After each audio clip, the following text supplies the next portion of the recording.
Welcome to Raj news special drive. ఇది నిజంగా చీకటి రోజు అనే చెప్పాలి. తెలుగు ప్రజలకు, దక్షిణ భారత ప్రజలకు, భారత సినీ సంగీత ప్రపంచంలో ఓ శకం ముగిసింది. తన మధుర గానంతో కోట్లాది సంగీత అభిమానుల్ని అలరించిన ప్రముఖ నేపథ్య గాయని జానకమ్మ కన్నుమూశారు. 88 ఏళ్ల వయసులో మైసూరులోని ఆసుపత్రిలో చికిత్స పొందుతూ ఆమె తుది శ్వాస విడిచారు. ఆంధ్రప్రదేశ్లోని రేపల్లె తాలూకా పల్లెపట్లలో జన్మించిన ఎస్ జానకి తెలుగు, తమిళం, కన్నడ, మలయాళం సహా భారతీయ అనేక భాషల్లో వేలాది పాటలు ఆలపించి దక్షిణ భారత కోకిలగా చిరస్థాయిగా నిలిచారు. 4 జాతీయ చలనచిత్ర పురస్కారాలు, 10 నంది అవార్డులతో పాటు అనేక రాష్ట్ర, జాతీయ స్థాయి పురస్కారాల్ని అందుకున్నారు జానకమ్మ. కేంద్ర ప్రభుత్వం ఆమెను పద్మభూషణ్తో సత్కరించింది.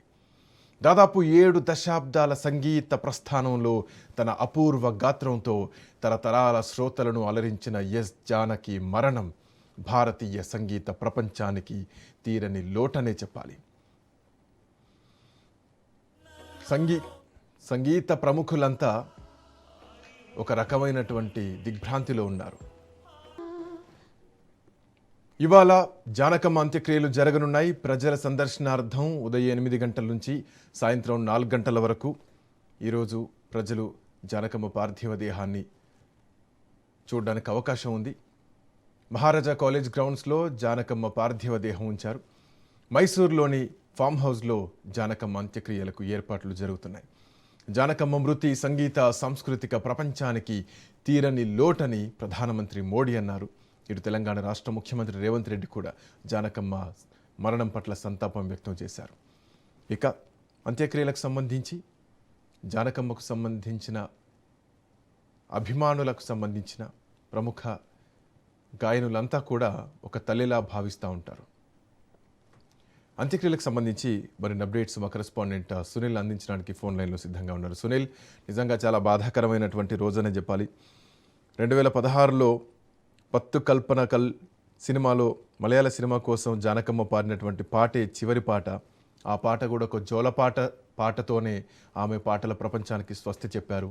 ఇప్పుడు ఇక నిర్విరామ జోలపాటలోకి జానకమ్మ వెళ్ళిపోయారు. సునీల్, బాధాకరమైనటువంటి విషయం. మరీ ముఖ్యంగా తెలుగు సంగీతాభిమానులకు చిరస్థాయిగా ఆ గుండెలో ఆ గొంతు ఎప్పటికీ నిలిచిపోతుంది చెప్పాలి. సునీల్,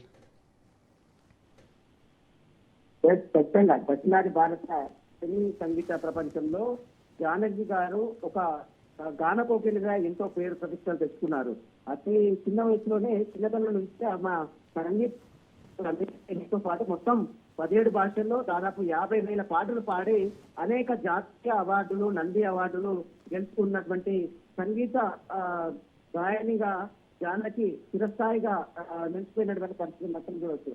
అయితే మైసూరులో ఉన్నటువంటి అపోలో ఆసుపత్రిలో కొంత అనారోగ్య సమస్యల కారణంతో చికిత్స పొందుతూ అపోలో ఆసుపత్రిలో జానకి మృతి చెందింది. ఒక్కసారిగా జానకి లేరు అనే వార్త తెలిసిన తర్వాత అభిమానులు, సినీ సంగీత ప్రియులు మొత్తం కూడా శోక సముద్రంలో ఉన్నటువంటి పరిస్థితి మాత్రం మనం చూడొచ్చు. ఇక ఈ రోజు సాయంత్రము మైసూరులో తన అంత్యక్రియలు కూడా నిర్వహించేదానికి ఇప్పటికీ కుటుంబ సభ్యులు అన్ని కలుగుతున్నారు. అయితే జానకి మైసూరులో ఉన్నప్పటికీ కూడా ఆమె తెలుగు రాష్ట్రాలకి అతి సన్నిహితంగా ఉంటుంది. అది గుంటూరు జిల్లా రేపల్లె తాలూకాలో మండలంలోని పల్లెపట్నంలో దాదాపు 1938లో ఏప్రిల్ 23న జన్మించింది. గత కొన్నేళ్లుగా మైసూరులో స్థిరపడింది, అక్కడ సెటిల్ అయింది.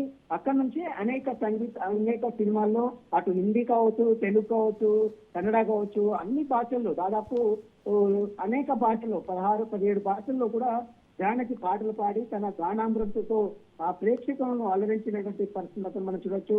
మొట్టమొదటిసారిగా 1957లో ఎమ్మెల్యే అనే సినిమాలో పెండ్యాల నాగేశ్వర సంగీతంలో పాడినటువంటి నీ ఆశ అడియాశ అనేటువంటి పాటతో తన కెరియర్ స్టార్ట్ చేసినటువంటి జానకి ఆ తర్వాత కుటుంబ గౌరవం, అదేవిధంగా ఆ తమ్ముడు, కుటుంబ సభ్యుల ఆనందం కోసం అనేక సినిమాల్లో ఆమెకు అనేక అవకాశాలు వచ్చాయి. ముఖ్యంగా జానకి అంటే ఏ చిన్న చిన్న పిల్లలు పాడేటువంటి పాటలు సైతం అమ్మ పాడి అందరినీ అలరించిన పరిస్థితి. ఇంకా ఈమెని గుర్తించిన బట్టి కేంద్ర ప్రభుత్వము పద్మభూషణ్తో మరోవైపు 2013లో కేంద్ర ప్రభుత్వం ఆమెని పద్మభూషణ్తో పురస్కారంతో గౌరవించింది. 2016లో ఆమె రికార్డింగ్ గాను ఆమెకు అనేక నంది అవార్డులు, మరోవైపు జాతీయ చలనచిత్ర అవార్డులు కూడా వివిధ రాష్ట్రాలకి, కేవలం తెలంగాణ రాష్ట్రంతో పాటు మరి ఆంధ్రప్రదేశ్ లో కావచ్చు, కర్ణాటక కావచ్చు, మహారాష్ట్ర కావచ్చు, అనేక రాష్ట్రాల నుంచి కూడా జానకి అనేక అవార్డులు కూడా వచ్చినటువంటి పరిస్థితి కనిపిస్తుంది. ఇక దాదాపు 48,000 అంటే దాదాపు 50,000 పాటలు పాడిన జానకి ఇక లేరు అనే వార్త ఎవరు కూడా జీర్ణించుకోలేకపోతున్నారు. ముఖ్యంగా సినీ సంగీత ప్రియులు మాత్రం ఆమె మరణం మాత్రం కోలుకోలేని దెబ్బగా సినీ సంగీతానికి అభివర్ణిస్తుంది. ఇప్పటికే భారత ప్రధాని నరేంద్ర మోడీతో పాటు రాష్ట్రాల ముఖ్యమంత్రులు, తెలంగాణ రాష్ట్ర ముఖ్యమంత్రి రేవంత్ రెడ్డితో పాటు ఆంధ్రప్రదేశ్ ముఖ్యమంత్రి నారా చంద్రబాబు నాయుడు కావచ్చు, అక్కడ ఉన్నటువంటి కర్ణాటక ముఖ్యమంత్రి డికే శివకుమార్, వీరందరూ కూడా తీవ్ర దిగ్భ్రాంతి వ్యక్తం చేశారు. ఇక మైసూర్లో తన సందర్శనార్థం, ప్రజల సందర్శనార్థము మైసూర్లో ఒక కాలేజ్ లో ఆమె ప్రార్థన ముద్దాన్ని ఉంచారు.